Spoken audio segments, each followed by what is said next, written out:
पहली बार है कि ना सिर्फ साबिक वज़ीर आज़म हो रही हैं और ये भी पाकिस्तान की सियासी तारीख में, इंतखाबी तारीख में पहली बार है कि इलेक्शन से इतने नजदीक किसी एक पूरे सियासी खानदान जिस पे एक पूरी सियासी जमात का मुस्तकबिल स्टैंड करता है, सिर्फ 20 दिन पहले इलेक्शन से उनके बारे में फैसला आना हो, तो ये फैसला बहुत बड़ा है। और सब लोग यही सवाल उठा रहे थे कि 2 दिन पहले आपने फैसला महफूज किया है, फैसला अनाउंस करने का ऐलान किया है, तो ये किस तरह से मुमकिन है ह्यूमनली कि आप 2 दिन के अंदर इतना बड़ा फैसला तहरीर भी कर लें। लेकिन अब जाहिर है कि उसमें टाइम लग रहा है, तो अब इंतजार करना पड़ेगा। जैसे आसमा शराय साहिबा कह रही भी है, तो मेरा ख्याल है कि 2:30 बजे से 3 बजे भी आपको इंतजार करना पड़ सकता है, लेकिन आपका अपना कसूर है, बर्दाश्त करें। तो खरीदा, it will be a good Friday और बैड फ्राइडे। सॉरी, आपका कह रहे हैं, आपकी आवाज गुड फ्राइडे होगा, बैड फ्राइडे होगा। ये जुमातुल विदा भी हो सकता है और जुमातुल मुबारक भी हो सकता है। अब ये तो आप जज साहब की सवाबदीद पे छोड़ दें, कानून की सवाबदीद पे छोड़ दें कि आज किस किस्म का जुमा है, जुमातुल मुबारक होगा। इस तरह की गर्मी है, फ्राइडे ही है, इट्स फ्राइंग डे। जी राना साहब, नहीं, जाती राय इस मामले पे हो नहीं सकती ना, क्योंकि कानून पे चलना है और फिर सहाफियों की जाती राय किसी भी मुकदमे में, किसी भी खासतौर पे सियासी मुकदमे में क्या हो सकती है। ठीक, राना साहब आपसे बात करना चाहेंगे, आपसे जानना चाहेंगे, अब देख रहे हैं फैसले का वक्त जो है, लेकिन मैं उसी चीज पे कायम हूं। अच्छा राना साहब, आपसे जानना चाहेंगे, आपसे ये जानना चाहेंगे कि अब हम देख रहे हैं कि फैसला जो है वो आगे की जानिब बढ़ गया है, 2.5 घंटे मजीद इस पर बात कर सकते हैं कि क्या होगा, तो अब आपको क्या नजर आ रहा है, कहीं किसी किस्म की नरमी बढ़ती जाएगी? मेरा नहीं ख्याल जी, मेरा फिर वही मेरा कोर्ट्स में बकौल अली के कोर्ट्स में मेरा जाती ख्याल है, मैं कोई हतमी राय नहीं दे रहा, लेकिन मेरे ख्याल में फैसला देखें, कानूनी तौर पे अगर देखा जाए तो फैसला जो अगर कानून की नज़र से देखा जाए, मैं कोई लॉयर नहीं हूँ, मैं कानून का तालिब इल्म नहीं हूँ, लेकिन जो थोड़ा बहुत मैंने सीखा है उसके हिसाब से अगर देखा जाए तो उसूली तौर पे 90%, 99% कर लें कि फैसला जो है ये खिलाफ आता हुआ नजर आ रहा है, तीनों के खिलाफ, नवाज शरीफ साहब के खिलाफ भी, मरियम बीबी के खिलाफ भी और सफदर साहब के खिलाफ भी आता हुआ मुझे नजर आ रहा है। सो मैं गलत भी हो सकता हूँ, फैसला तो अदालत ने करना है, लेकिन मुझे जो समझ आ रही है वो यही है कि तीनों के खिलाफ होगा। फिर मैं वही बात करूंगा कि मैक्सिमम सजा हो सकती है वो 14 साल है, लेकिन मुझे मैक्सिमम सजा होते हुए नजर नहीं आती, और जो सबसे कम सजा है वो मिलेगी मेरे ख्याल में सफदर को। ठीक है, चलें, आपने बता दिया। तारिक, आपकी तरफ आएंगे और जरा कुछ इस हवाले से बताइएगा, जैसे कि हमने अपने नासिर काज़मी जो हमारे रिपोर्टर हैं उनसे भी मैंने सवाल किया था कि माजी में जब समाअत होती थी और मियां नवाज शरीफ आया करते थे या मरियम नवाज साहिबा आया करती थी, तो बड़ी तादाद में नून लीग के लीडरान पहुंचते थे, बड़ी तादाद में कारकुनान पहुंचते थे, एहतसाब अदालत के बाहर खड़े होते थे, गुलफाशी होती थी। आज कुछ ऐसा नजर नहीं आ रहा, फैसला आना है, सियासी मुस्तकबिल का फैसला भी हो जाएगा जी। देखिए, इसकी तरफ मैं बात मांगूंगा, पहले चूंकि हम बात कर रहे हैं तखीर की, तो मैं आपको 2-3 मिसालें देता हूं। अभी खुरीदा ने 2 मिसालें दी हैं, पनामा केस वाले फैसले की और जिस दिन जहांगीर तरीन साहब का फैसला आना था उसकी। इससे पहले हमेशा ऐसा होता है जब भी हाई प्रोफाइल केसेस होते हैं, सुप्रीम कोर्ट में हो या हाई कोर्ट में है, तो ये तखीर हो जाया करती है। मुझे अच्छी तरह 4-5 बड़े मुकदमात याद हैं। अब परवेज़ मुशर्रफ साहब के दौर में जब पहली दफ़ा जुडिशल एक्टिविज्म शुरू हुआ और इफ्तिखार चौधरी साहब की बहाली की मूवमेंट चल रही थी, तो जिस दिन सुप्रीम कोर्ट का फुल बेंच बैठा था, उन्होंने बहाल होना था या नहीं होना था, तो उस दिन हम सारा दिन, मैं तो रिपोर्टिंग कर रहा था सुप्रीम कोर्ट से ITV के लिए ही, तो हम सारा दिन वहाँ खड़े रहते थे और कई दफ़ा डिले होता था और बार बार अनाउंसमेंट आती थी के करीब जाके फैसला आया था। इसी तरह जब शरीफ साहब के डुअल ऑफिसर्स का फैसला था, केस था, तो उस वक्त भी बहुत ताखीर हो गई थी। फिर जो एमरजेंसी के हवाले से केस था, तो उस वक्त भी कई दफ़ा उसमें डिले किया गया और आखिरकार फैसला शाम के वक्त आया। इस तरह उस दौर में और बहुत सारे केसेस थे जो कि बार बार जिनका टाइम दिया जाता रहा, उसमें डिले होता जा रहा है। जाहिर है जब जजों ने तफसीली फैसला लिखना हो, और इसमें तो चूंकि सिंगल बेंच है, नैब कोर्ट है और अभी नैब की जो उसके बाद भी मराहल बाकी हैं, तो मेरा ये ख्याल है कि इसमें डिले हो जाना कोई ऐसी गैर मामूली बात नहीं है। बिल्कुल ठीक कहा आसमा ने कि जाहिर है, और गुरीदा ने भी कहा कि जब एक बहुत बड़ा तकरीबन 9.5 महीने समातें चली हों और उसमें बहुत लंबी लंबी बहसें हुई हों, लंबी लंबी प्रोसिक्यूशन के दरमियान बहस हुई हो, जो मियां नवाज शरीफ के और मरियम साहबा के जो वकला हैं उन्होंने बहस की हो, उन्होंने सवाल किए हों गवाहों से और JIT की टीम के सरबराह से, तो उस फैसले को तहरीर काल है कि यहाँ आज कारकुन क्यों नहीं है। तो देखिए उसकी दो वजूहत हैं। एक तो ये है कि हम ये कहते हैं कि ठीक है जी मुस्लिम लीग नून के हक में कोई नहीं निकला, लेकिन दूसरी बात याद रखिए कि मुस्लिम लीग नून की तरफ से या ऐसे मौकों पर कारकुन उस वक्त इकट्ठे होते हैं जब कारकुनों को कॉल दी जाती है। आज याद रखिए कि मियां नवाज शरीफ साहब ने एक दरखास्त कर रखी थी इस फैसले को डिले करने के हवाले से। कोई कारकुनों को नहीं कहा गया था कि वहां वो गाड़ियां लेके आए या बसें भर के आए या जुलूस की शक्ल में आए। अगर आज फैसला आता है दोनों शक्लों में, दोनों सूरतों में, मेरी इस मामले में कोई जाती राय नहीं है। जाहिर है कानून के मुताबिक जो फैसला होगा वो सामने आ जाएगा, लेकिन जो भी रद्द अमल आना उसका फैसला मुस्लिम लीग ने सियासी बुनियाद पर अपने सियासी प्लेटफॉर्म पर अपनी कोर कमेटी में, अपनी CEC में या उसके जो भी फोरम उसमें फैसला करना है, तो उसके बाद रद्द अमल दिया जाएगा। देखिए आज ही शाम के वक्त शहबाज शरीफ साहब जो है वो हाफिजाबाद जा रहे हैं। अच्छा। अभी जो हमारे पास इतलात आ रही है कि वहाँ बहुत बड़ा मजमा इकट्ठा होना है, तो ज़ाहिर है वहाँ भी अनाउंसमेंट हो सकती है। नवाज शरीफ साहब और मरियम साहबा जो हैं वो लंदन मौजूद हैं। आपने खबर दी कि वो इन्हीं फ्लैट्स में बैठ के फैसला सुनेंगे। तो जैसे ही फैसला आएगा उनकी तरफ से रद्द सामने आ जाएगा कि कारकुनों को मुतहर्रिक किया जाता है या नहीं किया जाता, या कारकुनों को वोट डालने के लिए कहा जाता है या उनको इजहार करने के लिए। तारिक साहब, दूसरी जानिब 144 भी नाफिज की हुई है, तो फिर ज्यादा लोगों का जमा होना तो बंद करना है कि ज्यादातर 90% हम ये देख रहे हैं कि यही कहा जा रहा है कि खिलाफ फैसला आना है, और अमूमन अगर फैसला खिलाफ आता है तो फिर उसके बाद हम देखते हैं कि गिरफ्तारियां भी होती हैं। नून लीग के लिए मुसलसल मुश्किलात बढ़ती जा रही हैं। 20 दिन बाकी रह गए हैं, सामने इलेक्शन है। उसके बाद अगर इस तरीके से अहम रहनुमा जो है पार्टी के और फैमिली के लोग वो तमाम अगर गिरफ्तार होते हैं तो सूरत हाल क्या बनेगी? देखिए, जैसे अभी चौधरी साहब कह रहे थे कि चूंकि ये इलेक्शन का दौर है, जलसा शाम को PMLN का भी है, लोग जो हैं ऑलरेडी थ्रिल्ड हैं, एक्टिविटी में है, एक मोमेंटम इलेक्शन का बन रहा है, लोग बाहर हैं, स्ट्रीट्स में हैं और अपनी अपनी राय का इजहार कर रहे हैं, इंतजार कर रहे हैं 25 का, एक माहौल बन चुका है। लिहाजा ऐसे वक्त में अगर फैसला आता है तो ये लीगी कारकुनों के लिए और लीगी रहनुमाओं के लिए आसान होगा कि उनको मोबिलाइज करें। और लेकिन जो हम देख रहे थे, अदालत का फैसला तो ये नहीं देखेगा कि कौन सा माहौल है, कौन सी तारीख है, लेकिन जो हम सुन रहे थे इदारों की जानिब से कि उन्होंने अपनी कोई कैलकुलेशन जरूर कर रखी है कि किस किस्म का रिएक्शन जो है वो आ सकता है। मेरे ख्याल में जो PMLN के रहनुमा हैं वो नहीं चाहेंगे कि जो इलेक्शन का माहौल है वो खराब हो, वो नहीं चाहेंगे कि अमन अमान की सूरत हाल खराब हो, लेकिन जब अवाम के हाथ में चीज आती है तो जाहिर है इसका रद्दमल कुछ भी हो सकता है, किसी तरह का भी हो सकता है। तो तवक्को ये होनी चाहिए कि के ऊपर 44 का निफाज हो या ना हो, अगर आप पॉलिटिकल लीडर्स को ये समझाने में कामयाब हो जाएं कि इलेक्शंस को होने दें और अपनी राय और अपना गुस्सा और अपना गम जो है उसका इजहार पोलिंग बूथ पे जाके करें और लाइन में लग के अपनी राय का इजहार करें, लोगों को वोट आउट करें, तो वो मेरे ख्याल है वो ज्यादा बेहतर होगा। और ये सबसे बड़ा चैलेंज इस वक्त शहबाज शरीफ साहब के लिए होगा, क्योंकि वो कैसे अपने कारकुनों को गेज करते हैं। सही है। गनीदा, आपकी जानिब आना चाहूंगा। ये जो रद्द अमल की बात हो रही है, कारकुनान क्या रद्द अमल देंगे, आवाम क्या रद्द अमल देगी और दीगर कायदीन क्या रद्द अमल देंगे, ये तो बहरहाल फैसले के बाद ही पता चलेगा। कुछ इस सिलसिले में बताइएगा, शरीफ फैमिली के अंदर क्या रद्द अमल होगा? क्योंकि हमने देखा मियां साहब और मरियम नवाज साहिबा ने बड़ी हार्ड लाइन ली थी जब मियां नवाज शरीफ को नाअहल करार दिया गया था। शहबाज शरीफ मुफाहमत की बात कर रहे थे, शुरू में वो चौधरी निसार के साथ थे, उनके बयानिए की हिमायत कर रहे थे। अभी भी इतलात यही है कि मियां शहबाज शरीफ तसादुम पर मबनी पॉलिसी नहीं चाहते हैं। तो आज अगर कन्विक्शन होती है, शहबाज शरीफ किसके साथ खड़े होंगे?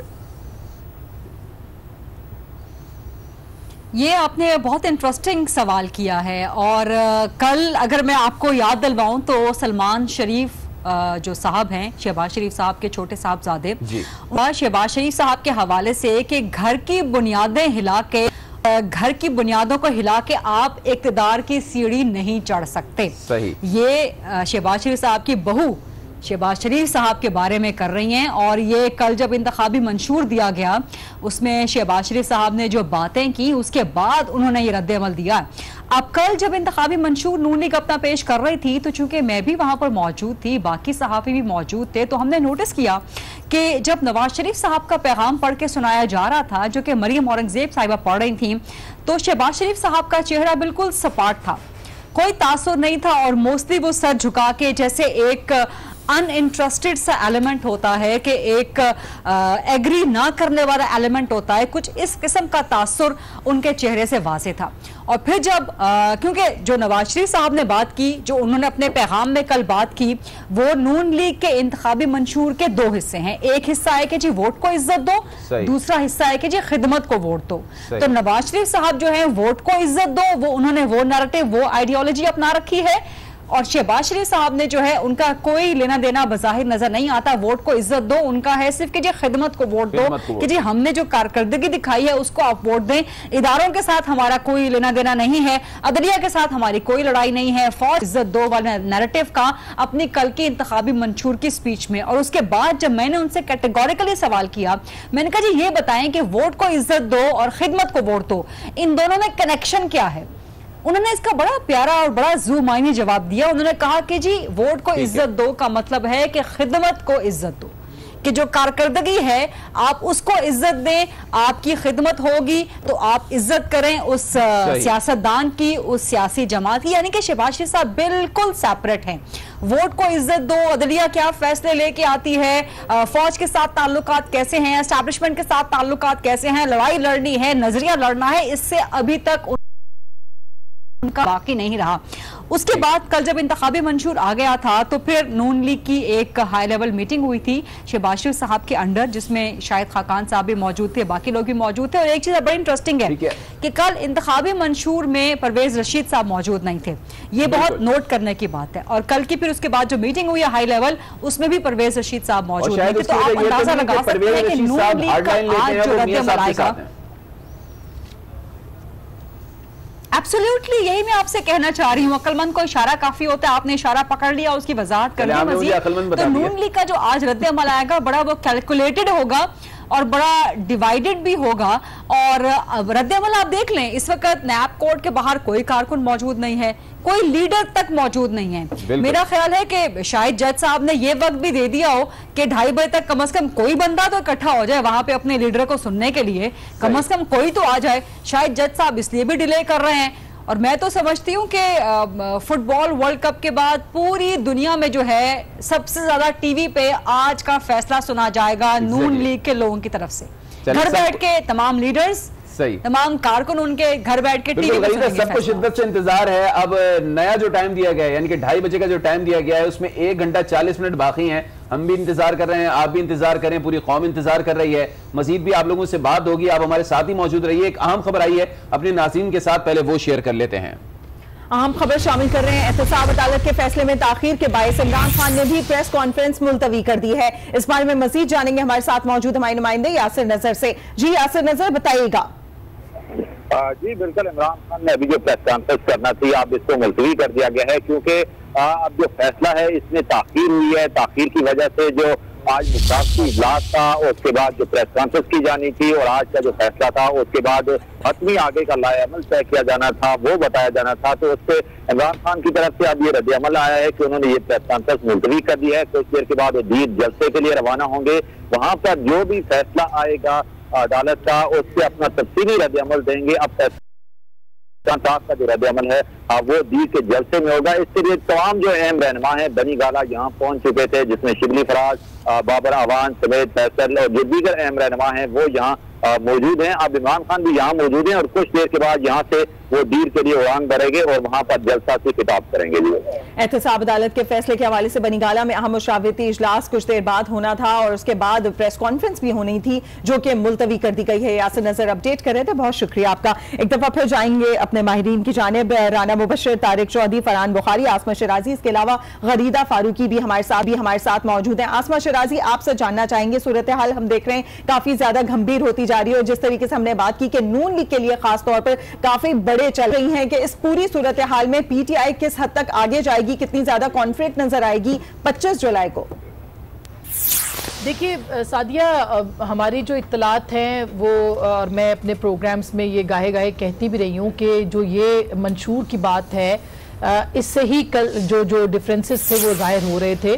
और जो मेरी इत्तलात हैं उसके मुताबिक मियाँ शहबाज शरीफ और मियाँ नवाज शरीफ के बीच इस बात के ऊपर इख्तलाफ था कि वोट को इज्जत दो जो है इसको निरेट किया जाए और इसके ऊपर कायम रहने की प्रेस कॉन्फ्रेंस थी। उसके अंदर जाहिर है जो पैगाम मियां नवाज शरीफ का पढ़ के मरियम औरंगजेब साहिबा ने सुनाया, और ये भी याद रहे कि ये पैगाम शहबाज शरीफ साहब भी पढ़ सकते थे लेकिन उनसे नहीं पढ़वाया गया, और जो पैगाम था उसके अंदर वोट को इज्जत दो, और उसके ऊपर रेफरेंस जो दिया गया है वो मोहतरमा फातिमा जिन्ना का इलेक्शन था जिसको कि पॉइंट आउट किया गया।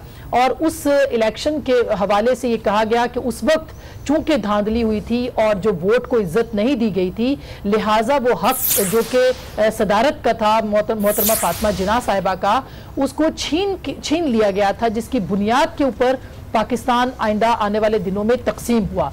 तो ये बहुत ही अहम पॉइंट था जिसकी तरफ इशारा मियां नवाज शरीफ ने अपने पैगाम की तरफ किया, और ये पैगाम भी दिया कि अगर अब भी इलेक्शंस में इसी तरह की सूरत हाल होती है और जो वोट को मैनिपुलेट करने की और जिस तरह से सूरत हाल को तब्दील करने की कोशिश की जा रही है या साजिश की जा रही है, अगर ऐसा हुआ तो इसके नतायज उन्होंने इशारा दिया कि ये भी हो सकते हैं, जो कि इसके बाद जाहिर है कि उन्होंने इसके ऊपर तफसीली बात नहीं की। लेकिन इसका मतलब ये है कि मियां नवाज शरीफ जो है वो अपने उस एलिब्रेट करने की कोशिश की जो कि मरियम नवाज और मियां नवाज शरीफ पिछले 1.5 महीने 2 महीनों से और उसके बाद से, उससे पहले से पब्लिक जो रैलीज हैं उनसे मुखातिब होते रहे।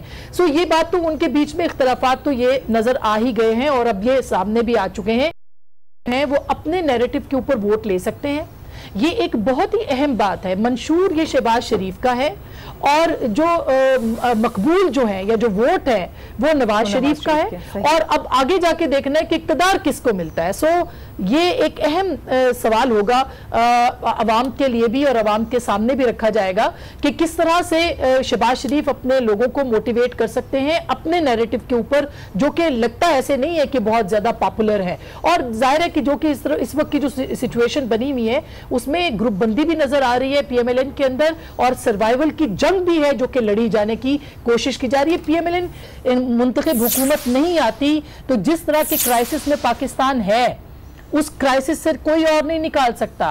कोई आके जो है ना मिस एडवेंचर अगर हो गया और कोई एक्सीडेंट हो गया, वो पाकिस्तान को और ज्यादा पोलराइज कर देगा। इस पोलराइजेशन से बचने के लिए बेहतर है कि इंतखाब हो और मुंतखब अच्छी हुकूमत हो बुरी हुकूमत हो, PTI आए, पीपल्स पार्टी आए, उसके ऊपर एक टप्पा तो हो कि उसको लोगों ने वोट किए, अच्छे किए, ज्यादा किए, कम किए, जो भी है। तो मेरा ख्याल है कि ये एहतसाब फिर अगली हुकूमत के दौरान होता रहा है। क्या एक सिटिंग प्राइम मिनिस्टर अपने घर को नहीं गया? ये पाकिस्तान की जीत है, ये पाकिस्तान का इंसाफ है कि सिटिंग प्राइम मिनिस्टर को अपने घर भेजा, उसका एहतसाब आप कर रहे हैं, आज आप उसको सजा सुना रहे हैं। ये होता रहना चाहिए कि पहले आप एहतसाब करें, पहले आप इंसाफ करें, उसके बाद फिर जो है वो इलेक्शन कराएं। गरीदा, आप ही की जानिब आऊंगा और इस सवाल को आप तक पहुंचाऊंगा।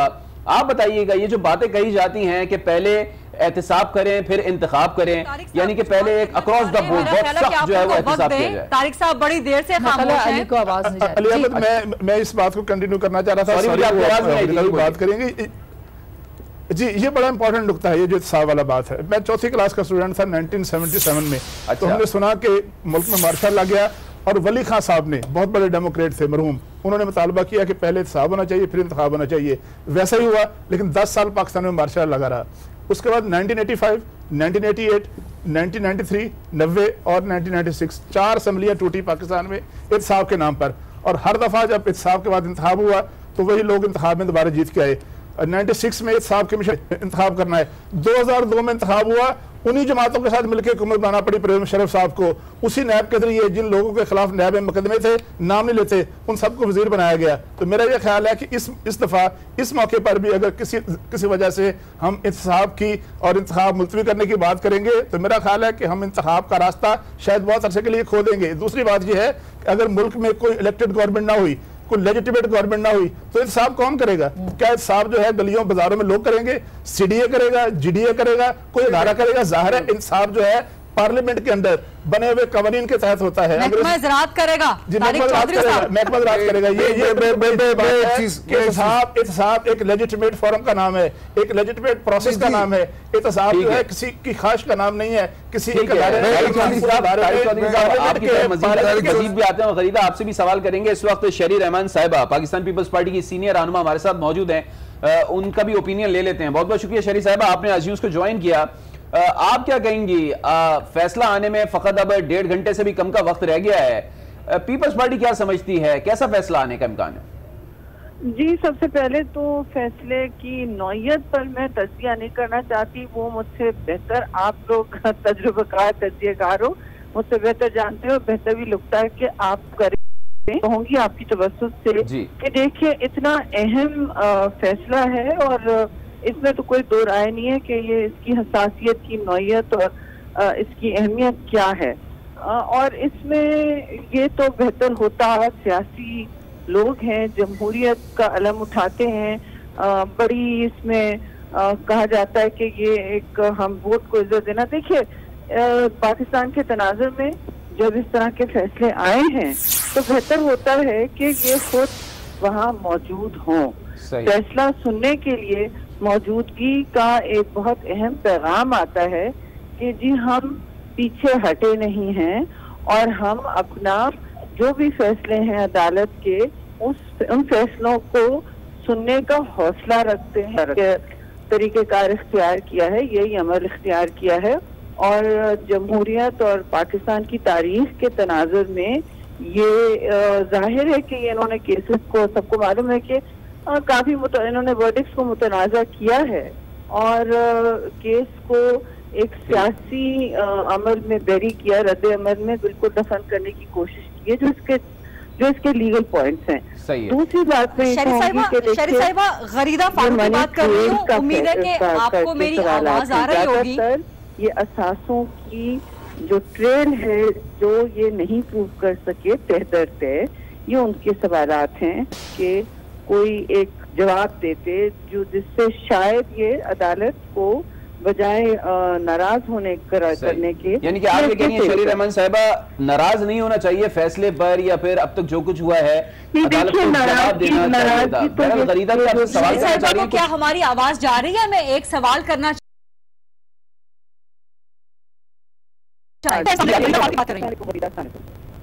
ठीक है शरी साहिबा, सवाल मैं आपसे ये करना चाह रही हूँ कि क्या आप नहीं समझती, क्योंकि पीपल्स पार्टी का मौक़िफ़ रहा है कि बेनज़ीर भुट्टो साहिबा को गलत मुकदमात में उलझाया गया, सियासी इंतकाम का निशाना बनाया गया, फिर आसिफ अली जरदारी साहब के बारे में भी बहुत से ह्यूमैनिटेरियन ग्राउंड्स पे बहुत सी रिलीफ पाकिस्तान पीपल्स पार्टी ने भी सीख की है। डिटेल्स में जाएंगे तो बहुत तवील हो जाएगा। आप नहीं समझती थी कि ह्यूमैनिटेरियन ग्राउंड्स पे जो नवाज शरीफ साहब की और मरियम नवाज साहिबा की पिटीशन थी वो एक्सेप्ट कर लेनी चाहिए थी? एंड नंबर 2, कि आप समझती हैं कोई रेलेवेंस है, क्योंकि इस वक्त कहा जा रहा है कि जुल्फ़िकार भुट्टो साहब ने भी अपने केस में कोई गवाह पेश नहीं किया था, नवाज शरीफ साहब ने भी अपने केस में कोई गवाह पेश नहीं किया, क्योंकि उनको इल्म था कि उनके केसेस का फैसला जो भी वो कर लें क्या आना है। गरीदा, पहले मैं आपका सेकंड सवाल का जवाब दूंगी। शायद आपका अल्लाह ना करे फिर कभी किसी पर ऐसा इम्तिहान पड़े जो शहीद जुल्फ़िकार अली भुट्टो की मर्डर ट्रायल थी। 4 अप्रैल को मैंने आर्टिकल भी लिखा था, मैं आपको भेज देती हूँ वो ट्रायल और ये ट्रायल, जरा उसको पढ़ लीजिए। मैं आपको या कोई भी इस पर तज्जिया या उस पर जो तारीख के वर्क हैं कि शहीद जुल्फ़िकार अली भुट्टो की ट्रायल का कोई कतन की कोई मुनासबत नहीं है मियां नवाज शरीफ के ट्रायल से। ये तो इसमें कोई दो राय नहीं हो सकती और मैं इसलिए नहीं कह रही हूँ क्योंकि मैं पीपल्स पार्टी की एक कारकुन हूँ, मैं इसलिए कह रही हूँ क्योंकि मैं एक तारीख की हमेशा से स्टूडेंट रही हूँ और आप इसमें जो भी दूसरे हैं वो पढ़ लें उस ट्रायल में क्या हुआ था, किस चीज के बारे में था, किस ताले आजमा ने उसे मुसल्लत किया, जो हालात थे और जो जिस तरह शहीद भुट्टो ने कहा कि मैं इनसे रिलीफ नहीं मांगूंगा और रिलीफ, जबकि रिलीफ मांगना बिल्कुल सबका हक बनता है। और इसमें मैं बिल्कुल ये कहूंगी कि उस वक्त आज किस तरह कंपैरिजन, वो किसी की मनी ट्रेल का था, वो किसी की जवाबदेही का था पार्लियामान में या बाहर, जिसमें वो उन्होंने इतना लंबा मतलब कोशिश की अपनी चीजें कवर करने की। वो एक सियासी केस था जो जिधर जब वो जवाब देने की कोशिश करते थे, अच्छा। ना मीडिया था, ना सोशल मीडिया था, पीटीवी का ब्लैकआउट होता था, इंफॉर्मेशन मिनिस्ट्री हेडलाइंस हटा देती थी। मैं खुद उस वक्त सहाफी थी, एक बिल्कुल यंग लर्निंग रिपोर्टर इंटर्न थी, और मुझे समझ नहीं आता था, और सारी सब के सब पकड़ धकड़ करके ले जाए जाते थे। खुदा का खौफ करें, उससे कोई मुनासबत नहीं है, ना उस वक्त से, ना उन हालात से, ना उन शख्सियात से। कहाँ शहीद जुल्फ़िकार अली भुट्टो और कहाँ मियां नवाज शरीफ, उनकी हम अलग इज्जत करते हैं, लेकिन कोई मुनासबत नहीं है। दूसरी बात, ह्यूमैनिटेरियन ग्राउंड की बात मैं जरूर करना चाहूंगी। जैसे बहुत अच्छा सवाल है जी, और जरूरी है कि ह्यूमैनिटेरियन ग्राउंड पे तो बिल्कुल हर चीज होती है, और उनकी बेगम की अदालत है, उन सबकी हम इज्जत और करते हैं, बेगम कुलसूम की, अल्लाह उनको सेहत अता फरमाए। लेकिन आ जाते थोड़ी देर के लिए, साहिब हैसियत हैं, एक पीआईए का जहाज 8 घंटे का पकड़ लेते, आ जाते और फिर वापस चले जाते। इसमें कोई ये मैं नहीं समझती कोई रुकावट हो सकती है आने जाने में। कोई मतलब ये अमेरिका भी नहीं है कि आपको 20 घंटे फ्लाइटें चेंज करके आना पड़े। कोई भी सियासी जो पर्सनैलिटी होती है जमहूरियत पसंद, वो आके फेस करते हैं, वो कहते हैं ये बड़ा अहम है कि हम मुझे जी बिल्कुल कीजिए मुस्तकबिल का तो मुझे ना बताएं कि ये ट्रू, बल्कि जब ये ट्रायल हो रहा था जी हाँ, जब ये ट्रायल हो रहा था जरदाई साहब का, तो मुझे 1-2 पेशियों पे कवर करने का उनको मौका मिला, और बख्तरबंद गाड़ी में वो आते थे और लाए जाते थे। तो ठीक है, वो पाकिस्तान में सियासतदानों का एहतसाब होता रहा, बड़ा अनफॉर्चुनेट भी है, कुछ फॉर्चुनेट भी है कि पाकिस्तान के लोगों को ये पता है कि सब कुछ हो रहा है उनका एहतसाब। लेकिन एक सवाल आपसे कि इस्माइल डारी साहब को भी गिरफ्तार किया है, और जरदाई साहब ने कहा कि ये एक अदा है जो कि दिखाई गई है, तो आप कैसे इस बात को ले रहे हैं? क्योंकि कहा यही जा रहा है कि इसके बाद शायद पीपल्स पार्टी की लीडरशिप की बारी है मियां साहब के बाद। जी बिल्कुल, वो तो नजर आ रहा है, बात की जा रही है, आप लोग सब कह भी रहे हैं ये, और इसका ये मतलब नहीं है कि हम कहें कि जी जो इनकी जात पर मुकदमा लड़ा है हम उसको मुतनाज़ा कर दें, क्योंकि हम पर ऐसा लगता है कि कुछ लोगों पर ये दायरा तंग। इस वक्त भी शजील मेमन और दूसरे लोग वहाँ हैं जो जिनका शरीफ साहबा हालिया गिरफ्तारी पर यह कहा है कि ये अदा है और हर अदा में कोई पैगाम होता है, तो क्या पैगाम दिया गया, कुछ बताएं? जब आप जदाई साहब के जहाँ तक जाती असासों या कुछ भी डिक्लेरेशन हैं, वो एनेक्शर्स, अपेंडिक्स सब कुछ किए गए हैं। इतना भी ना कहे इंसान कि जी मेरे, अगर आप सेक्रेटरी या किसी को उठाएं, मुझे नहीं पता वो क्या है, लेकिन वो किसी को भी उठाएं, तो मेरा इतना कहना तो कमेंट पास करना है। एक तरफ जीटी रोड पर आपने पूरे मुझको मुश्किल में डाल दिया, आप अपनी हुक्मरान जमात वहाँ उतारे हुए, तो आई डोंट थिंक इसमें भी कोई इस हवाले से तो आपका ओपिनियन सामने आ गया। अब ये बताइएगा, आज जिस तरीके से फैसला आना है, बड़ा फैसला है, और अब कुछ आवाजें पहले भी सुनाई दे रही थी और आज भी सुनाई दे रही हैं कि आज के फैसले के बाद हो सकता है कहा जाए कि पहले एहतिसाब फिर इंतखाब, और फिर जैसे कि अदाओं की बात हो रही है, तो ये अदाएं अब आने वाले दिनों में अगर हमें देखने को मिली, और एहतिसाब का नारा शिद्दत के साथ बुलंद हुआ और कहा गया कि एहतिसाब पहले होना चाहिए, इंतखाब बाद में होना चाहिए, तो पीपल्स पार्टी का स्टैंड करेगी? पार्टी का स्टैंड जी अभी तक तो ये मुस्तकिल तौर पर रहा है कि हम समझते हैं कि जमहूरी प्रोसेस जो हैं, और हमने पहले भी ये कहा, बल्कि हमने ये नवाज लीग से भी कहा था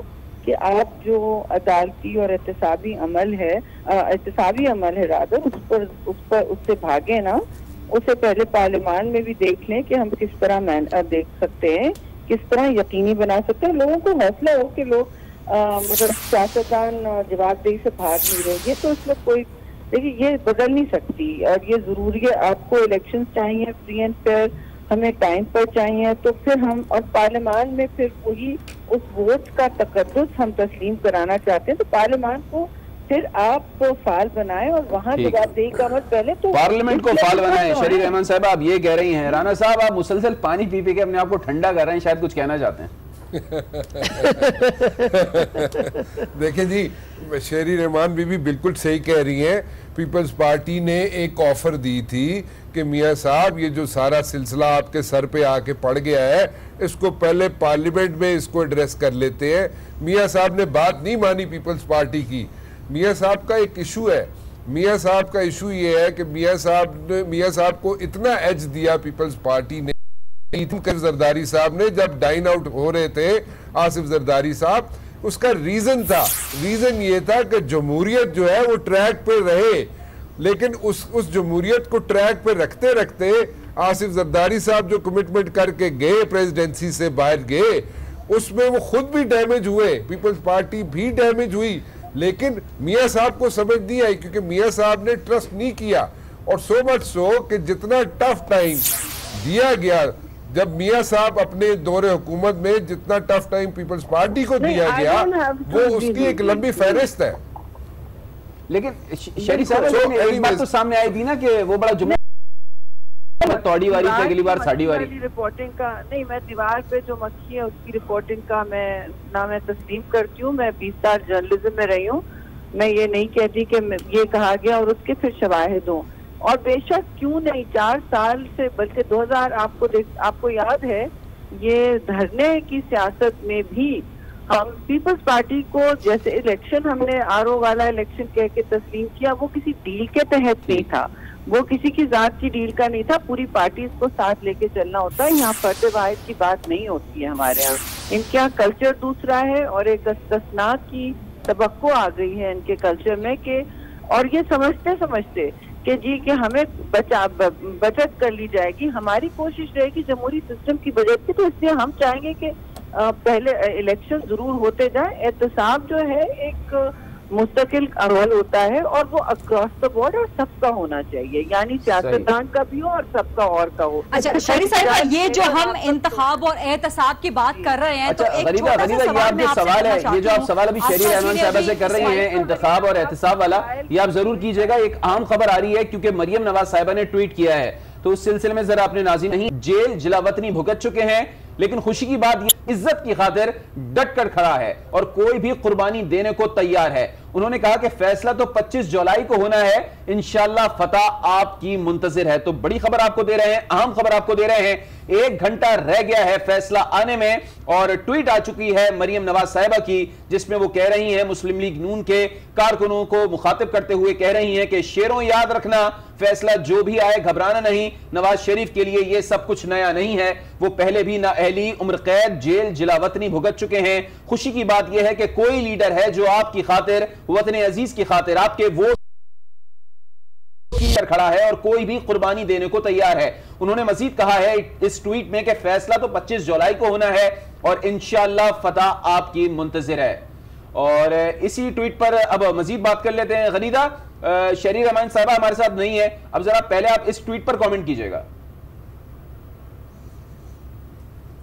देखिए ये ट्वीट उन्होंने कोई 10 मिनट पहले की है और इससे पहले कैप्टन सफदर साहब जो हैं वो कह चुके हैं कि जी इंसाफ का जनाजा उठने में थोड़ी सी देर रह गई है और तमाम इलाके के जो लोग हैं वो अपने अपने रिवायात और अपने अपने वक्त के मुताबिक जो है रसूमात अदा करें।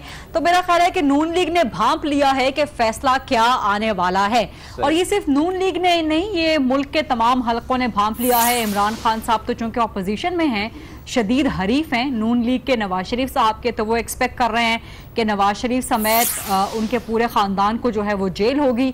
पीपल्स पार्टी भी एक्सपेक्ट कर रही है कि सख्त फैसला आएगा शरीफ फैमिली के खिलाफ, और पूरे मुल्क में इस वक्त जितने भी हल्के हैं आज़ाद मुबस्सरीन जो हैं उनकी भी यही राय है कि फैसला शरीफ फैमिली के खिलाफ ही आएगा। बहुत बईद है, बहुत करीन कयास है, शायद बहुत few odds in the even कोई ऐसा चांस है कि शायद शरीफ फैमिली बरी हो जाए या उनमें से कोई बरी हो जाए।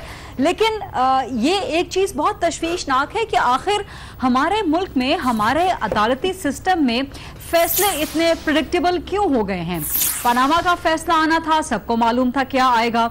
जहांगीर तरीन साहब का, इमरान था क्या आएगा। अब ये नैब रेफरेंसेस का फैसला हो, 2 रेफरेंसेस अभी बाकी हैं, तो उनके बारे में भी कहा जा रहा है कि जी फैसला पहले से प्रेडिक्ट किया जा रहा है। तो ये हमारे अदालती सिस्टम के लिए, हमारे माशरती सिस्टम के लिए, हमारे निज़ाम इंसाफ के लिए बहुत अलार्मिंग है। ये जो भी लोग, जो भी अनासिर ये इस किस्म का काम कर रहे हैं, ये उनके लिए भी सोचने की बात है कि आप इस मुल्क के निज़ाम इंसाफ को कहां लेकर जा रहे हैं कि जहां पर अदालतों के फैसले पहले से प्रेडिक्ट कर दिए जाएं और मिनो अन वो उसी किस्म के फैसले सामने आए। ये कोई एक सियासी जमात या एक सियासी खानदान के बारे में बात नहीं है, ये इस मुल्क के पूरे निज़ाम इंसाफ के बारे में हो गया है। इसी पॉइंट को लेकर आपकी तरफ आऊंगा।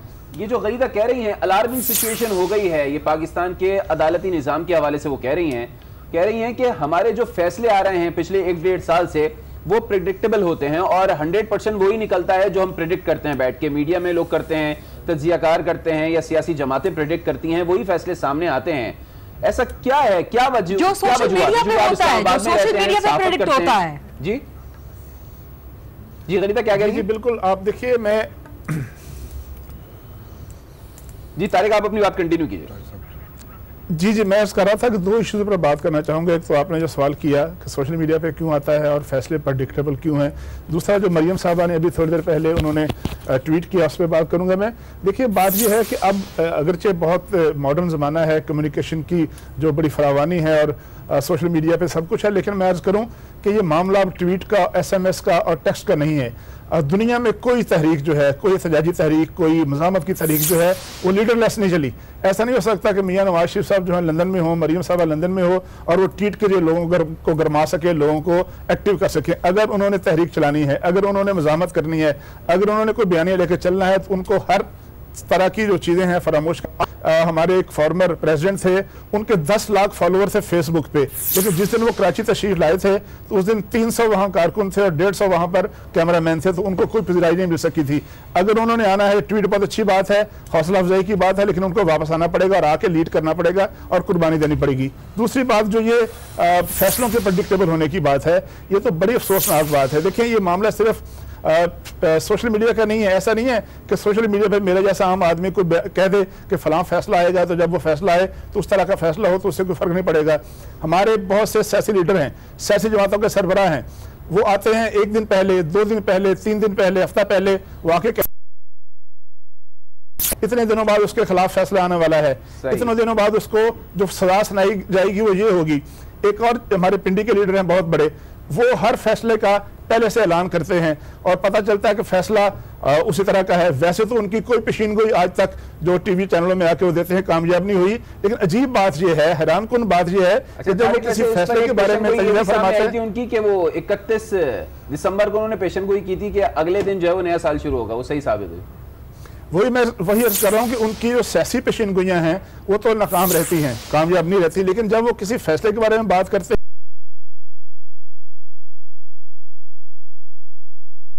मेरा ख्याल है कि हमारी कौम के तौर पर देखिए हम सबकी कोई ना पहले से उसके बारे में बात करके, तो अल्टीमेटली वो लोग जिनके पास अदालत के अलावा कोई आसरा नहीं है, गरीब आदमी के पास अदालत के अलावा कोई आसरा नहीं है, कोई फॉरम नहीं है, वो उन अदालतों के बारे में, उन फैसलों के बारे में बेचारे परेशान हो गए। तो मेरा ख्याल है सियासी रहनुमाओं को अदालती फैसलों के बारे में बात नहीं करनी चाहिए। हम सबको तजिया नगारों को अदालती फैसलों के बारे में बात नहीं करनी चाहिए और इंतजार करना चाहिए जब तक वाकईतन अदालत जो है, जो जज है, जो नॉमिनेटेड जज है, जो जिसने वो केस सुना है, जिसने वो फैसला लिखा है, जब तक वो खुद फैसला ना सुना दे, उस वक्त तक हमें फैसलों पर तबसरे करने से, उसके बारे में पेशीनगोई करने से एतराज करना चाहिए। हमें इस पे अपना गुरेज करना चाहिए इस चीज से। आसमा, आप क्या कमेंट करेंगे? अच्छा, ये तारिक साहब ने जो बात की है अली, इस पे मैं एक एडिशन करना चाहूंगी। करिए। इस पे एक छोटी सी मैं एडिशन करना चाहूंगी कि मरियम नवाज साहिबा ने जो ट्वीट की है, ठीक है वो इस वक्त मुल्क से बाहर हैं, वो मुल्क के अंदर हो तो भी ट्वीट करके, क्योंकि ट्वीट जो है इस वक्त तेज तरीन जरिया है अपने लोगों तक पहुंचने के लिए। आप बयान देते हैं, प्रेस कॉन्फ्रेंस करते हैं या फिजिकली बाहर निकल के आते हैं तो वो जरा देर लगती है। ट्वीट आप सेकेंड्स में जो है अपना जो मुद्दा होता है, जो आपने कहना होता है वो कह देते हैं। लेकिन जिस तरह की ट्वीट उन्होंने की है कि जी घबराना नहीं है, नून लीग के शेरों, इस तरह के फैसले पहले भी आए हैं, जिलावतनी, कैद, उम्र कैद, सजाएं भुगती हैं, तो अगर तो, क्योंकि फैसला 2 सूरतों में आ सकता है ना, अगर तो फैसला शरीफ फैमिली के खिलाफ आता है, सजा होती है, उम्र कैद होती है या जितने भी अरसे की होती है, तो इमीडिएटली और जेल में जाना चाहिए, खुद से बदन वापस आए। उस वक्त फिर भूल जाएं कि उनकी वालिदा बीमार हैं या उनकी अहलिया बीमार हैं, क्योंकि फिर एक बहुत बड़ा सियासी मकसद सामने होगा जिसके लिए बहुत बड़ी कन्विक्शन होती है आज, तो फिर मियां साहब को भी और उनकी बेटी को फौरन वापस आना चाहिए। आइन और कानून के लिए दोनों को वापस आना चाहिए, ठीक है। और अगर नहीं आएंगे तो फिर एक बहुत बड़ा चांस पाकिस्तान की तारीख में, अपनी सियासी तारीख में मिस कर देंगे ये नवाज शरीफ साहब और मरियम नवाज साहिबा। ठीक है, मुनीसा जहांगीर साहिबा भी हमें ज्वाइन कर चुकी हैं, लेकिन आसमा पहले आप ही की तरफ आ रहा हूं, इसी बात को कंटिन्यू कीजिएगा कि ये जो परसेप्शन बिल्ड हो जाता है और जैसे कि लोग फिर अजम्पशन पे बातें करने लगते हैं कि ये फैसला आएगा, ये फैसला आएगा, फिर हम देखते हैं ऐसा फैसला भी आता है, तो इसमें कसूर किसका है? क्योंकि जिन लोगों के खिलाफ केसेस चल रहे होते हैं, खासतौर पर अगर हम पैनामा के हवाले से बात कर लें, खुद अगर अभी एहतसाब अदालत में पेशियों के मौके पर मियां नवाज शरीफ और मरियम साहिबा कह चुके कि हमें सजा देने का फैसला हो गया है, जब वो खुद ही ये कह रहे हैं कि हमें सजा देने का फैसला हो गया, तो फिर जाहिर सी बात है बैठ के तो यही बातें होंगी कि सजा होगी। जी, उसकी वजह ये कि ये प्रोसीडिंग कोई 1-2 दिन की प्रोसीडिंग नहीं है। एक तो 28 जुलाई को जो पनामा के बाद जो JIT बनी और उसके बाद साबिक वजीर आजम जब हटे और उसके बाद नैब ने इन्वेस्टिगेशन करना शुरू की, तो 2 तरह के मुद्दे जो थे वो सामने थे, 2 पॉइंट ऑफ व्यूज़। एक ये था कि जो लंदन अपार्टमेंट्स हैं एवन फील्ड्स के, उसके आप मनी ट्रेल दें, और उसके लिए JIT बनाई जिसको कि वो मनी ट्रेल लानी थी। और दूसरी तरफ मियां नवाज शरीफ, जिनके साहबजादे हुसैन नवाज ने कहा कि ये उनके हैं अपार्टमेंट्स और मरियम साहिबा से वो सिर्फ ट्रस्टी हैं उनकी, उनको ये बताना था कि इसकी मनी ट्रेल क्या है। ये मनी ट्रेल जो है अब तक मियां नवाज शरीफ जो है वो साबित नहीं कर सके या नहीं दे सके अदालत को कि उसकी ट्रेल क्या है, क्योंकि उनका कहना है कि हुसैन नवाज से पूछे, हुसैन नवाज पाकिस्तान आने को तैयार नहीं है। और JIT के पास वो डॉक्यूमेंट तो उसको मद्देनजर रख के ये बता रही हूँ कि वो ये साबित कर सके कि नीलसन और नेस्कॉल जो है ये मरियम नवाज शरीफ ओन करती हैं या हुसैन नवाज जो के या उनके पास जो मनी ट्रेल है वो मियां नवाज शरीफ की है।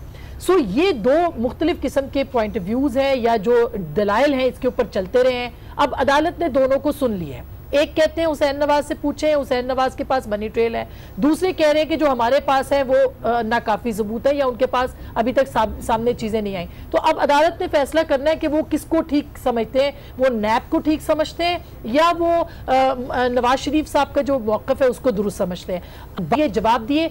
एक इंपॉर्टेंट चीज जो कि इसमें बहुत अहम थी वो ये थी कि जब मियां नवाज शरीफ साहब से कहा गया कि आप हलफ लें कि आप ये इसका जवाब देंगे, जो उनके पास जवाब था उन्होंने तैयार किया था और दलील देनी थी, उसमें उन्होंने जवाब नहीं दिया, उन्होंने हलफ नहीं लिया था। सो ये बहुत इंपॉर्टेंट पॉइंट है इस पूरे केस का कि अब वो अदालत जो है वो फैसला क्या करेगी। इसी से लगता है कि अदालत ने जो माइंड मेकअप किया होगा, जो कि अभी अब से कुछ देर के बाद फैसला आएगा, हम अभी ये कहने की पोजीशन में नहीं है कि सजा होगी या उनकी फेवर में आएगा, लेकिन करीन कयास लोग ये समझ रहे हैं। फिर PMLN ने इसको पॉलिटिसाइज किया है बहुत ज्यादा और बड़े सक्सेसफुली वो अपने वोटर को या सपोर्टर को ये कन्विंस करने में कामयाब हुए हैं कि जो फैसला आ रहा है वो मियां नवाज शरीफ के कैंपेन्स के दौरान हमारा वोट लिया जा सके। मुनीज़ा जहांगीर भी हमारे साथ मौजूद हैं। मुनीज़ा, मुसलसल बात कर रहे हैं कि नवाज शरीफ के खिलाफ ये फैसला आ सकता है, मरियम नवाज के खिलाफ ये फैसला आ सकता है। इस पूरे रेफरेंस में हसन नवाज और हुसैन नवाज जो कि किसी भी समात में मौजूद नहीं थे, उनकी क्या, वो किस जगह पर स्टैंड करते हैं, उनकी क्या हैसियत बनती है इस फैसले में, आप क्या समझती हैं? देखिए, ये जो जितने भी मुकदमा है एवनफील्ड अपार्टमेंट्स का, इसको नथी कर दिया गया है। इससे सब जुड़े हुए हैं, मियां नवाज शरीफ साहब, मरियम नवाज साहिबा और जो दोनों लड़के हैं हुसैन नवाज और हसन नवाज। मगर एक बात मैं यहाँ पे कहना चाहती हूँ, क्योंकि सियासी बातें तो हो जाती हैं, कानूनी नुक्ता जो है वो जरा रह जाता है। एक बात यहाँ पे समझने की जरूरत है, इस केस में या किसी भी केस के अंदर, खासतौर पर क्रिमिनल केसेस के अंदर, जो बर्डन ऑफ प्रूफ होता है वो होता है अक्यूजर के ऊपर। मैं अगर कहूँ कि जी आपने कत्ल किया है, तो आप आके ये नहीं बताएंगी कोर्ट के अंदर कि जी मैंने इस तरह चाकू मारा, इधर से मैं निकली और उधर से मैं भाग गई। मुझे ये प्रूफ करना होगा कोर्ट में आके कि आपने वो कत्ल कैसे किया। ये दुनिया भर में यही जो कानून है उसका यही तौर तरीका है, हमारे मुल्क में भी ऐसा है।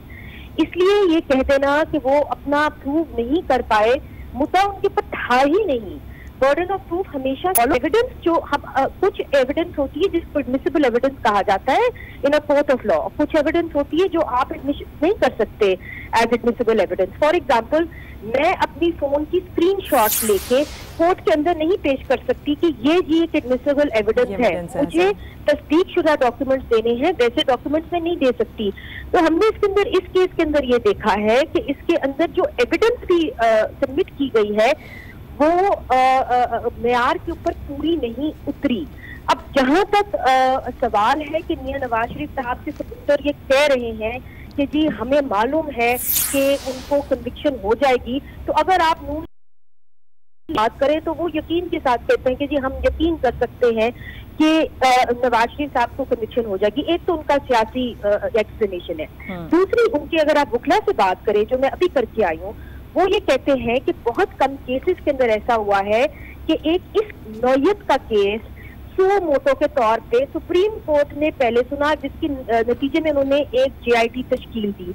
अब जबकि सुप्रीम कोर्ट ने उनको नाअहल कर दिया, वो किसी भी वजह से हो, अब वो केस वापस जाता है और ट्रायल के जरिए अब फिर ऊपर आ रहा है। ट्रायल नैब कोर्ट, फिर हाई कोर्ट, फिर सुप्रीम कोर्ट। तो अब एक नैब कोर्ट जिसका लेवल बहुत ही जूनियर है compare to the supreme court, वो अब क्या कहेगा कि जो कुछ एविडेंस आपकी JIT ने इकट्ठी की थी, जो सुप्रीम कोर्ट ने तश्कील दी थी, वो गलत है।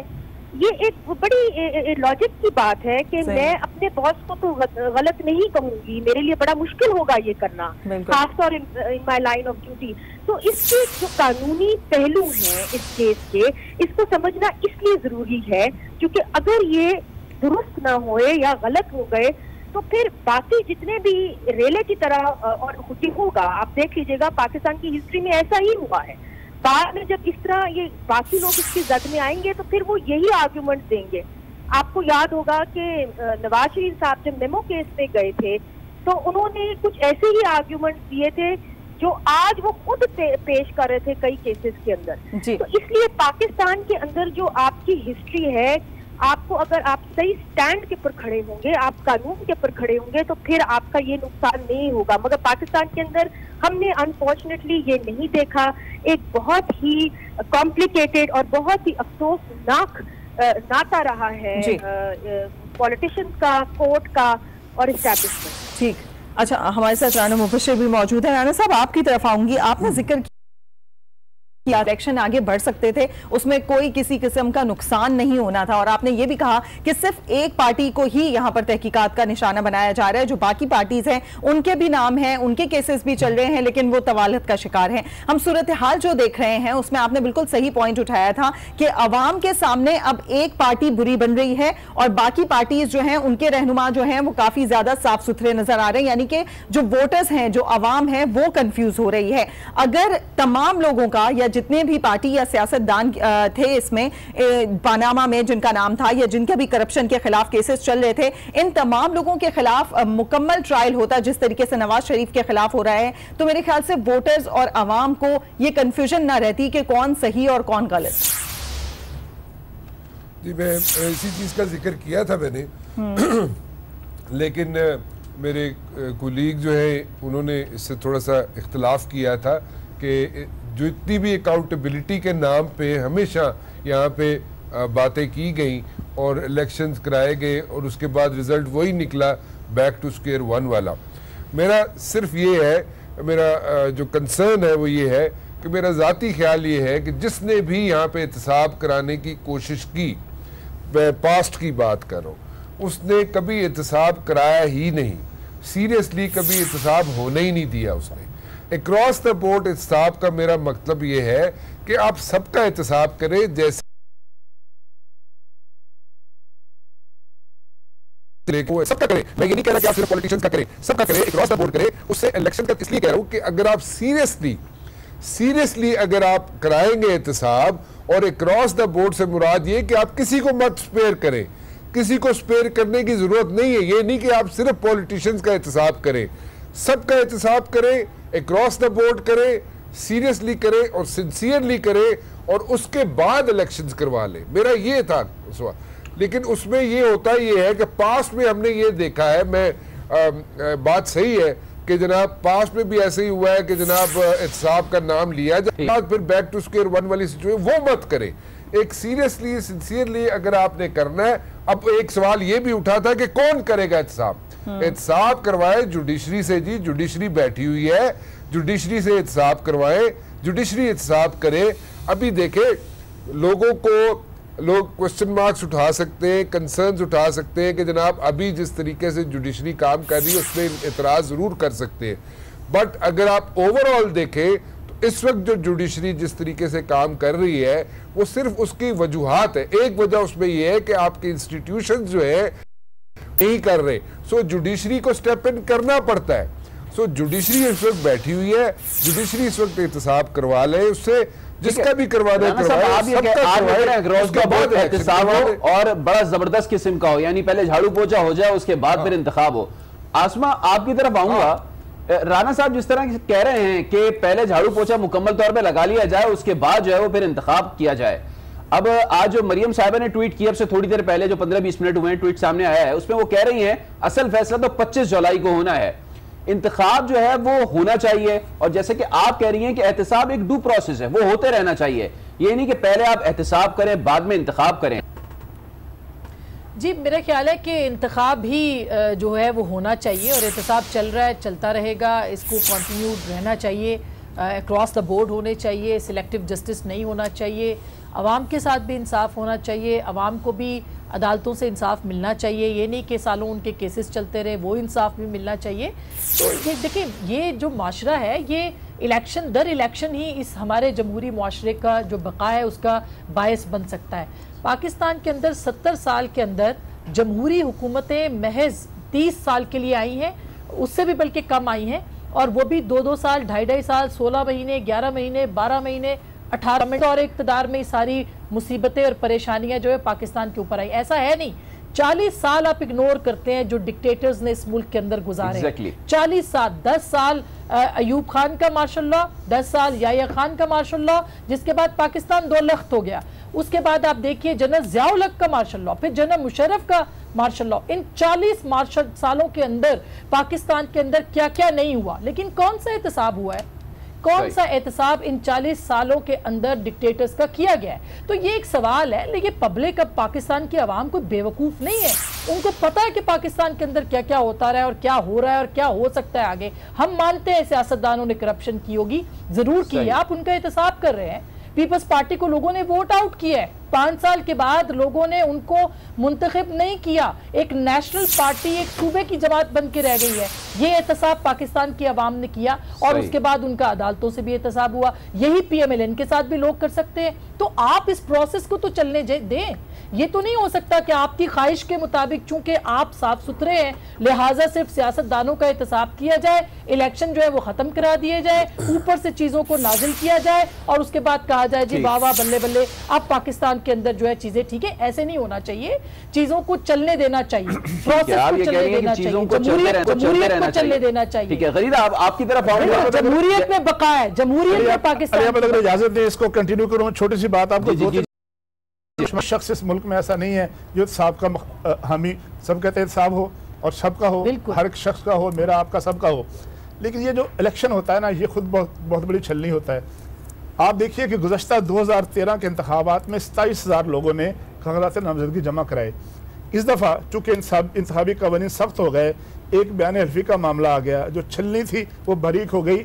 27,000 के बजाय 21,000 लोगों ने कागजात नामजदगी जमा कराए। बिल्कुल। और उसके बाद जब पता चला कि बहुत से लोग जो हैं वो या तो डुअल नेशनलिटी के हामिल हैं, या कोई गैस की कंपनी का डिफाल्टर है, कोई किसी बैंक का डिफाल्टर है, पता ये चला कि 7-8 हज़ार के करीब अफराद रह गए जिन्होंने इंतखाब लड़ने की। अगर बयान हल्फी में गलत चीजें लिखेंगे तो एक दिन आएगा मुंतखब होने के बाद पकड़े जाएंगे। लिहाजा बहुत से लोग जिनका माजी मशकूक था, जिनके मामला मशकूक से पीछे हट गए। तो इंतखाब जो है खुद जो है एक ऐसी छलनी है जो खुद अपने आप पर अवाम के जरिए हिसाब करता है। लेकिन जो अदारों का हिसाब है, यानी अदारों के जरिए है, अगर एंटी करप्शन किसी को पकड़ती है, पुलिस किसी को पकड़ती है, FIA पकड़ती है, कस्टम पकड़ता है, FBI पकड़ता है तो वो मुकदमात तफ्तीश के बाद अदालतों में जाने चाहिए, अदालतों को उसको फैसला करना चाहिए, लेकिन वो एहतसाब जो है ड्यू प्रोसेस के तहत होना चाहिए। जब हम बात करते हैं यकसा कानून की, एक हमारे यहाँ बड़ी जज्बाती बात होती है कि कानून जो है अमीर और गरीब के लिए बराबर होना चाहिए। मैं ये कहूँगा कि गरीब और अमीर के लिए भी बराबर होना चाहिए।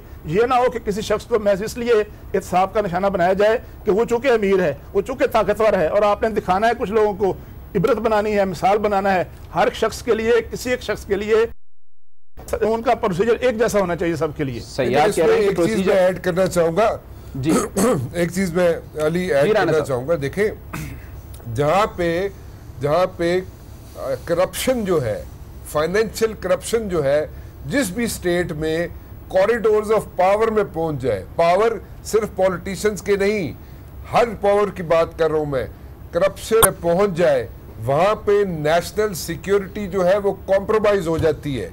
सो एहतसाब जो है आपको इस तरीके से करना पड़ेगा। आपके पास एहतसाब छन्नी ठीक है, एक किसी तरीके से आप फिल्टर करते जा रहे हैं, but then the point is कि जो पैसा आप खर्च कर रहे हैं पॉलिटिशियन पार्लियामेंट में आने के लिए, चाहे वो टिकट खरीदने के पैसे देते हो, चाहे वो इलेक्शन लड़ने के पैसे देते हो, वो इतना अमाउंट हेफ्टी है कि उसमें जनाब आप जब इतना पैसा लगा के पार्लियामेंट में पहुंचेंगे, चाहे वो MNA की सीट है, चाहे वो MPA की सीट है, चाहे वो सेनेटर की सीट है, तो आपने करप्शन को वहीं पे जन्म दे दिया। जब जन्म दे दिया तो आपने सिक्योरिटी जो है मुल्क की कॉम्प्रोमाइज कर दी।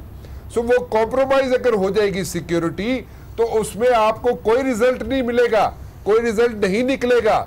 इसलिए मैं कह रहा हूं कि पहले आप एहतसाब कर ले, उसके बाद आप सामने आ गया। वक्त में हमें ब्रेक लेना है, मैं गरीदा की जानिब जाना चाह रहा हूं। गरीदा, आप जरा शॉर्टली राना साहब की बात पर मैं कुछ ऐड करूं? बिल्कुल, आप ऐड कीजिए। राना साहब सिर्फ एक लाइन में बात करूंगी। राना साहब जो बात कर रहे हैं ना, मुझे पूरा यकीन है कि इन गुड फेथ बात कर रहे हैं और इनकी बात से आइडियोलॉजिकली सब एग्री करते हैं। लेकिन जो राना साहब ने एक बात की है ना, कॉरिडोर्स ऑफ पावर, तो मेरा ख्याल है कि इसको जरा आप थोड़ा तरमीम कर लें, कॉरिडोर्स ऑफ सिविलियन पावर, क्योंकि जो बाकी पावर्स के कॉरिडोर्स हैं वहां तो कोई जाने की, वहां तो कोई घुसने की हिम्मत ही नहीं करता। क्या वहां पर सिक्योरिटी को सिर्फ सियासतदानों से मुंसलिक ना करें। मुझे सिर्फ ये बता दें कि जनरल कियानी साहब के भाइयों के खिलाफ जो पेंडिंग पड़ी है नैब में कार्रवाई, वो कब से पेंडिंग पड़ी है और उसका कब तक नतीजा आएगा? सिर्फ ये जवाब दे दें तो बाकी फिर सारा एहतसाब मैंने आपको पहले क्लियर कर दिया कि सिर्फ पॉलिटिशियंस जो कॉरिडोर्स ऑफ पावर में बैठे हैं, मैंने उनकी बात नहीं की, मैंने सबकी बात की है। मेरे ख्याल में आपने सुना नहीं। राणा साहब कह रहे हैं सबको अदालती कटघरे में लाना चाहिए। मैं तो आपकी बात को एंडोर्स कर रही हूँ राणा साहब। जी जी सही। राणा साहब, हजारों ख्वाहिशें